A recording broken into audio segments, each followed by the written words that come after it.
So hello guys, welcome to infallible study. आज मैं आप लोगों के लिए एक ऐसे सब्जेक्ट के बुक रिव्यू लेकर आया हूं जिस सब्जेक्ट को आप चाहे अपने स्कूल एग्जाम दे रहे हो, आप चाहे कोई कॉम्पिटिटिव एग्जाम दे रहे हो या फिर आप किसी गवर्नमेंट एग्जाम की प्रिपरेशन कर रहे हो, ये सब्जेक्ट आपको सारे ही एग्जाम में बहुत हेल्प करता है। यस, मैं बात कर रहा हूँ इंग्लिश ग्रामर की। और आज मैं इंग्लिश ग्रामर के बुक रिव्यू सेशन में दो बुक्स का कंपैरिजन लेकर आया हूँ। पहली बुक जो कि एक वेल नोन बुक है, रेन एंड मॉर्टिन की, जिसके बारे में ऑलरेडी आप सब लोग जानते ही होंगे। इस बुक के कंटेंट को मैं कंपैरिजन करूंगा chapter wise chapter, step by step, sentence by sentences कि क्या चीजें गिवन है with well known writer Sanjay Kumar Sinha ji, जिनको ऑलरेडी 2005 में Guinness book of world record मिल चुका है। पता है क्यों? इन्होंने ग्रामर की सबसे फास्टेस्ट एंड लॉन्गेस्ट क्लास ली थी 73 आवर्स 37 मिनट्स की, जिसके लिए इनको already Guinness book of world record मिल चुका है। और इन्होंने अपनी एक बुक राइट की है द किंग्स ग्रामर के नाम से।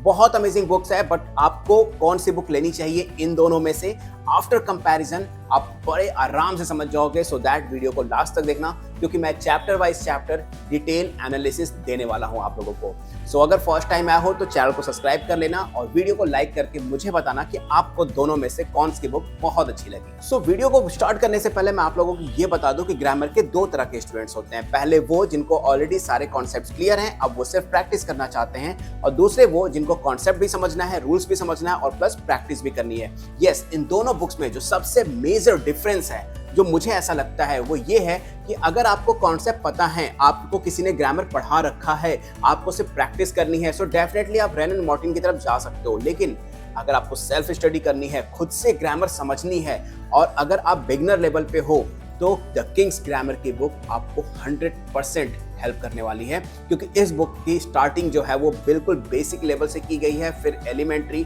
और फिर इसके बाद इंटरमीडिएट लेवल तक पहुंचाया गया है। तो वीडियो के अंदर चैप्टर्स में पढ़ते हैं, सबसे पहले सेंटेंसेस में, और देखते हैं कि सेंटेंसेस में क्या डिफरेंस देखने को मिलता है दोनों बुक्स में। तो सबसे पहले हम बात करते हैं रेन एंड मॉर्टिन की बुक के एक टॉपिक सेंटेंस से, जहां पर हमें sentence simple, compound and complex, मतलब हर तरह के सेंटेंसेस के बारे में बताया गया है। तो फर्स्ट ऑफ ऑल यहाँ पर देखो आप, तो सेंटेंसेस के कुछ एग्जांपल्स लिखे हुए हैं, एंड अगेन सेंटेंसेस की कुछ डेफिनेशंस लिखी हुई है कि सेंटेंस क्या होते हैं, एंड फिर सब्जेक्ट में हमारा जो प्रिंसिपल है, मेन क्लॉज, इन सारी चीज़ों को एक्सप्लेन किया गया है। तो एक सिंपल तरीके से स्टेटमेंट बाय स्टेटमेंट यहाँ पर लिख दिया गया है। लेकिन इसी की जगह अगर मैं किंग्स ग्रामर के सेंटेंस वाले टॉपिक की बात करूं, तो कितने ग्राफिकल तरीके से स्टार्टिंग की गई है कि मतलब जो पढ़ने वाला स्टूडेंट्स है उसका खुद ही इंटरेस्ट बन जाएगा कि देखो क्या चीज़ है। सबसे पहले सेंटेंस को ही एक्सप्लेन किया गया है with the help of some graphs and sense plus tense. यहाँ पर एक्सप्लेन किया गया है कि टेंस क्या होता है, टाइम ऑफ एक्शन होता है, और सेंस क्या होता है, जब टेंसेस में कुछ सेंस बनता है उस चीज़ को। यानी एग्जाम्पल देखो लिखा हुआ है, she is going to meet you and you have been waiting for me. और सेंटेंसेस में लिखा गया है सिंपल सेंटेंसेस क्या होता है, सिंपल। तो सिंपल को ब्रेक कर दिया गया है सिम और पल में। तो सिम से डिनोट किया गया है सब्जेक्ट को, और पी से डिनोट किया गया है प्रेडिकेट को। यानी जो सिंपल सेंटेंसेस होते हैं वो दो अलग अलग चीजों से मिलकर बने होते हैं। The first one is subject and the second one is predicate. यहाँ पर देखो एक तरफ से बताया गया है कि सब्जेक्ट क्या है सी, एंड मेन वर्ब क्या है हमारा टेकन, ऑन हैज, और माई बुक क्या है प्रेडिकेट, जो कि एक सिंपल सेंटेंस का एग्जाम्पल है। और साइड में एक ग्राफ भी दिया गया है जिसमें एक लड़की है जो अपने बुक्स को कैरी कर रही है। अगेन अगर हम दूसरे सेंटेंस की बात करें तो you play football with my friends. यहाँ पर यू क्या है, सब्जेक्ट है। वही अगर बात करें प्ले की, जो कि मेन वर्ब है, and football with my friends, that is predicate, जो कि सिंपल सेंटेंस के एग्जाम्पल है। यहाँ पर फर्स्ट पेज में ही आपको बहुत अच्छे से समझ में आ गया कि एग्जैक्टली जो सेंटेंसेस होते हैं वो कैसे बनते हैं। सेंटेंसेस तीन चीज़ों से मिलकर बनते हैं, पहला सब्जेक्ट, मेन वर्ब और प्रेडिकेट। लेकिन अगर मैं किंग्स ग्रामर में कॉम्प्लेक्स सेंटेंस की बात करूँ तो कॉम्प्लेक्स को अगेन यहाँ पर दो अलग पार्ट में ब्रेक कर दिया गया है, कॉम्प प्लस एक्स। तो कॉम का मतलब क्या है, कंप्लीट, और एक्स का मतलब क्या है, नॉट कंप्लीट, जो कि दो एप्पल के थ्रू शो किया गया है। एक एप्पल पूरा कंप्लीट है और एक एप्पल कंप्लीट नहीं है, राइट। तो कंप्लीट का मतलब क्या है, कंप्लीट क्लॉज यानी प्रिंसिपल क्लॉज, और नॉट कंप्लीट का मतलब है इनकम्प्लीट क्लॉज या फिर सबऑर्डिनेट क्लॉज। अच्छा, यहाँ पर एग्जाम्पल को देखें तो सिंपल से लिखा हुआ है, a sentence that has a principal clause and one or more than one subordinate clause is a complex sentence. देखो तो एग्जैक्टली एक्सप्लेन भी किया गया है कि इनकम्प्लीट का मीनिंग क्या होता है, मतलब सेंटेंस को हम किस तरह के सेंटेंस को कहेंगे कि वो इनकम्प्लीट है, और किस तरह के सेंटेंस को कहेंगे कि वो मीनिंगफुल है या कंप्लीट मीनिंग को रिप्रेजेंट करता है। तो फर्स्ट हमारा जो इनकम्प्लीट मीनिंग है वहाँ पे सेंटेंस का एग्जाम्पल दिया हुआ है when her money was picked, लेकिन सेंटेंस पूरा है नहीं, इसके बाद का सेंटेंस मिसिंग है, यानी जो मीनिंग है वो कुछ नहीं निकल रहा। लेकिन अगर यही तो हम कंप्लीट मीनिंग की बात करें, सी वॉज स्लीपिंग, ये एक कंप्लीट मीनिंग को रिप्रेजेंट कर रहा है, सेंटेंस का पूरा मतलब निकल रहा है। तो बहुत ही अच्छे तरीके से इनकम्प्लीट और कंप्लीट मीनिंग को भी यहाँ पर एक्सप्लेन किया गया है।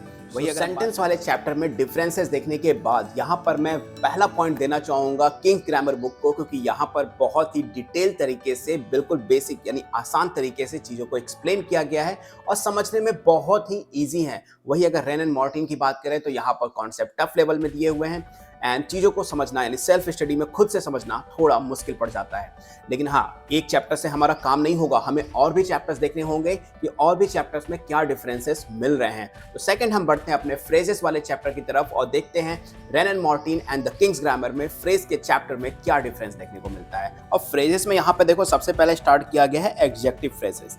तो एडजेक्टिव फ्रेजेस में आपको डेफिनेशन दे दी गई है एंड सिंपल कुछ एग्जांपल्स दे दिए गए हैं एंड फिर उसकी डेफिनेशन और अगेन एडजेक्टिव्स और एडजेक्टिव से रिलेटेड फ्रेजेस, जिसमें लिखा हुआ है पहले एडजेक्टिव्स की बात करें तो अ गोल्डन क्राउन एंड अगर उसी के एडजेक्टिव फ्रेजेस की बात करें तो a crown made of gold.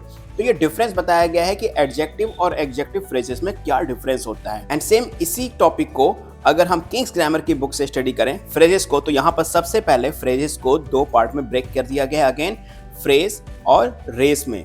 यानी फ्रेज का मतलब क्या है, इंपॉर्टेंट पार्ट, और वही रेस का मतलब क्या है जिसको हम ओमिट कर सकते हैं या फिर इरेज कर सकते हैं। और इंपॉर्टेंट पार्ट में लिखा गया है subject, verb, object and complement को। ठीक उसी के नीचे अगर मैं आऊं तो यहाँ पर देखो एक एग्जाम्पल लिखा हुआ है, she speaks English in a foolish manner. तो सी क्या हो गया हमारा सब्जेक्ट, वर्ब क्या हो गया स्पीक, ऑब्जेक्ट क्या हो गया इंग्लिश और फ्रेज क्या हो गया in a foolish manner. Yes, simply यहाँ पर एक्सप्लेन किया गया कि सेंटेंस में कैसे हम फ्रेजेस को यूज कर लेते हैं with the help of subject, verb and object. और ऐसे बहुत सारे एग्जांपल्स नीचे दिए हुए हैं। वही अगर हम बात करें तो noun and the noun phrases, noun clause. लेकिन अभी हमने ऊपर देखा था अपने exactly the rain and Morton की बुक में, तो एडजेक्टिव क्लॉज के बारे में कुछ लिखा हुआ था। तो क्यों ना हम सेम एडजेक्टिव क्लॉज वाला ही टॉपिक अपने द किंग्स ग्रामर की बुक में भी ओपन करें, ताकि हमें पता चले कि दोनों में क्या डिफरेंस है साइड बाय साइड। तो चलो एक साइड बाय साइड पूरा व्यू लेते हैं और देखते हैं कि क्या डिफरेंस आ रहा है। वही देखो साइड बाय साइड डिफरेंस की अगर मैं बात करूं तो दोनों बुक में देखने से ही बहुत ज़्यादा डिफरेंस नज़र आ रहा है। तो चलो ऑलरेडी हम बात करते हैं अभी अपने द किंग्स ग्रामर बुक के adjective, adjective phrases and adjective clause की। तो यहाँ पर देखो सिंपल लिखा हुआ है एडजेक्टिव की डेफिनेशन, देन एडजेक्टिव फ्रेजेस की definition and then adjective clause की डेफिनेशन। तीनों डेफिनेशंस एक्सप्लेन कर दी गई है। फिर उसके बाद एक एग्जांपल लिखा हुआ है, she is an intelligent girl, जिसमें इंटेलिजेंट क्या हो गया एडजेक्टिव। लेकिन ठीक इसी तरह से दूसरे सेंटेंस को बनाएं, she is the girl with intelligence. तो यहाँ पर नाउन तो हो गया गर्ल, लेकिन एडजेक्टिव फ्रेज हो गया विद इंटेलिजेंस। एंड सेम इसी सेंटेंस को एक और तरह से बनाया जाए, she is the girl who has intelligence. तो यहाँ पर एडजेक्टिव क्लॉज हो जाएगा हु हैज इंटेलिजेंस। तो सेम सेंटेंस को तीन तरह से एक्सप्लेन किया गया और तीनों में डिफरेंस क्या आया, नॉर्मल एडजेक्टिव का, एडजेक्टिव फ्रेज का और एडजेक्टिव क्लॉज का, जो कि बहुत अच्छे से हमें एक लाइन में समझ में आ चुका है। और ऐसे बहुत सारे एग्जांपल्स भी दिए हुए हैं। और रही बात अगर मैं बात करूं एक्सरसाइजेस की, तो यहाँ पर एक्सरसाइजेस को तीन पार्ट में डिवाइड किया गया है। बेसिक के बाद हमारी जो एक्सरसाइज आती है वो आती है एलिमेंट्री, और एलिमेंट्री के बाद हमारी जो एक्सरसाइज आती है इंटरमीडिएट। मतलब सबसे पहले आप बेसिक कॉन्सेप्ट पढ़ के बेसिक की एक्सरसाइज सॉल्व करोगे, फिर एलिमेंट्री कॉन्सेप्ट को पढ़ के एलिमेंट्री, और फिर हमारा इंटरमीडिएट। तो एक्सरसाइज का लेवल भी बहुत अच्छे से डिफाइन किया गया है, ताकि आपको पता चल पाए कि आप कितना टॉपिक यानी उस टॉपिक के किस लेवल पर पहुंच चुके हो। सो स्टूडेंट्स, सेंटेंसेस और फ्रेजेस के बाद एक और चैप्टर में लेना चाहूंगा, ताकि आपको पूरी तरह से ये पूरा ट्रस्ट हो जाए, पूरा भरोसा हो जाए और 100% क्लैरिटी आ जाए कि यस रियली में किंग्स ग्रामर की जो बुक है वो मैं इतना प्रेफर क्यों कर रहा हूँ। तो यहाँ पर देखो जो टेंस का टॉपिक है उसका इंट्रोडक्शन दिया हुआ है, रीड द फॉलोइंग सेंटेंसेस, यानी कुछ सेंटेंसेस के एग्जांपल्स दिए हुए हैं। प्लस यहाँ पर उन्हीं सेंटेंसेस में एक्सप्लेन किया गया है कि कौन सा प्रेजेंट टेंस है, कौन सा पास्ट टेंस है, कौन सा फ्यूचर टेंस है। ऐसे करके verb, present, past and future सारे टेंसेस को एक साथ एक्सप्लेन किया गया है और एक एक के एग्जांपल्स भी लिखे गए हैं। लेकिन इसी की जगह अगर मैं बात करूं अपने द किंग्स ग्रामर बुक की, तो किंग्स ग्रामर बुक में जो हमारे टेंसेस का टॉपिक है उसको बहुत ही अच्छे तरीके से एक्सप्लेन किया गया है। टेंसेस को पहले 2 पार्ट में डिवाइड किया गया है, टाइम और सेंस में। यानी टाइम और सेंस 2 वर्ड्स जो हैं वो मिलकर टेंसेस को बनाते हैं, जैसा कि लिखा हुआ है। और यहाँ पे ये भी लिखा हुआ है 3 तरह के टेंस होते हैं, प्रेजेंट, पास्ट और फ्यूचर। सो कैसे पहचानते हैं इनको, इसके बारे में भी लिखा हुआ है। वर्ब की फर्स्ट फॉर्म, वर्ब की सेकंड फॉर्म, हैज, हैव और हैड। तो ये सारी चीजें पहचान होती है टेंसेस की। वही अगर हम आगे बात करें तो यहाँ पर सिंपल सा एग्जांपल लिखा हुआ आईएनजी फॉर्म जो कि कंटिन्यूअस को रिप्रेजेंट करता है। हेल्पिंग एच प्लस वर्ब की थर्ड फॉर्म, एच का मतलब क्या है यहाँ पे, हैव, हैज और हैड से मतलब है यहाँ पे। एच का मतलब जो सेकंड नंबर पे लिखा हुआ है यानी वर्ब की थर्ड फॉर्म, ये परफेक्ट को शो करता है। और यह लिखा भी हुआ है कि एच किसको रिप्रेजेंट कर रहा है, हैज को, हैव को और हैड को। वॉज और वर रिप्रेजेंट करते हैं पास्ट टेंस को। वैसे ही देखो एक एक तरह से वर्ब की फर्स्ट फॉर्म में क्या होता है, एस और यस होता है। वर्ब की सेकंड फॉर्म में डी लगता है। फ्यूचर में एल लगता है। सैल और विल की बात की गई है यहाँ पे। वही परफेक्ट में हैव, हैड और हैज लगता है या फिर वर्ब की थर्ड फॉर्म का यूज होता है। और यहाँ पर साइड में फिगर्स भी दिए हुए हैं ताकि आप अच्छे से समझ जाओ कि कौन से टेंस में क्या एक्सप्लेन करने की कोशिश की गई है और क्या टॉपिक्स में बताया गया है। अगेन एक एग्जांपल लिखा हुआ है, सी वॉज प्लेइंग क्रिकेट। यानी वॉच के साथ वॉच क्या शो कर रहा है, पास्ट टेंस को, और आईएनजी क्या शो कर रहा है, कंटिन्यूअस को। यानी ये सेंटेंस कौन से टेंस का हो गया, पास्ट कंटिन्यूअस का। ऐसे ही अगेन दूसरा एग्जांपल लिखा हुआ है, example number 6, she will be playing cricket. Will क्या शो कर रहा है, एल यानी फ्यूचर टेंस को, और आईएनजी कंटिन्यूअस को। यानी ये कौन सा टेंस हो गया, फ्यूचर कंटिन्यूअस। बहुत ही सिंपल तरीके से सारे के सारे सेंटेंसेस को एक तरफ से लिखा गया है और उनको एक्सप्लेन किया गया है ताकि आप एग्जैक्टली पहचान पाओ कि जो सेंटेंसेस हैं उसके अकॉर्डिंग वो कौन से टेंस में आ रहे हैं, उनकी पहचान क्या है। देन अगेन बेसिक की एक्सरसाइज लिखी हुई है। फिर हमारे पास काइंड्स ऑफ प्रेजेंट टेंस दिया हुआ है, जो क्योंकि प्रेजेंट टेंस 4 तरह के होते हैं। इसके बाद सिंपली इन चारों टेंसेस को भी एक्सप्लेन किया गया है।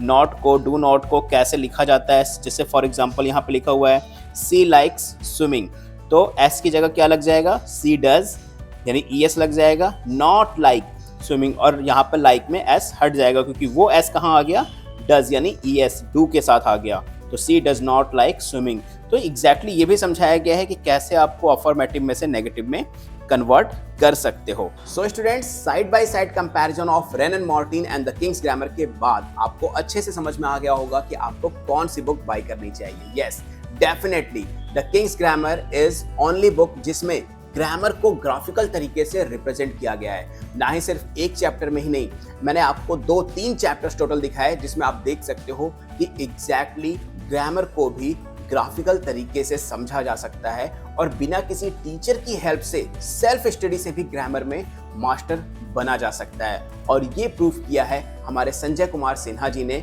इस द किंग्स ग्रामर की बुक के बाद। सो स्टूडेंट्स, अगर आप लोग मेरे सजेशन के थ्रू जाना चाहते हो तो लिंक डिस्क्रिप्शन बॉक्स में गिवन है द किंग्स ग्रामर का, मेक श्योर जरूर बाय करना। अगर आप कुछ भी एजुकेशनल लाइफ में नहीं रिलेट करते हो लेकिन स्टिल आपको ग्रामर समझनी है, आपको अच्छा लगता है ग्रामर स्टडी करना, तो मेक श्योर एक बार इस बुक को जरूर ट्राई करना। आई एम डैम श्योर आपको ये बुक बहुत अच्छी लगने वाली है। और इस बुक से रिलेटेड और कोई भी डाउट हो तो आप कमेंट करके भी पूछ सकते हो एंड आप मुझे बताओ कि आपने अभी तक ग्रामर की कौन कौन से बुक स्टडी की है। सो गाइस, मैं सूर्य प्रकाश मिलूंगा आप लोगों से नई वीडियो में स्टडी टिप्स या बुक्स रिव्यू के साथ। तब तक के लिए don't forget to like, share and subscribe and good luck.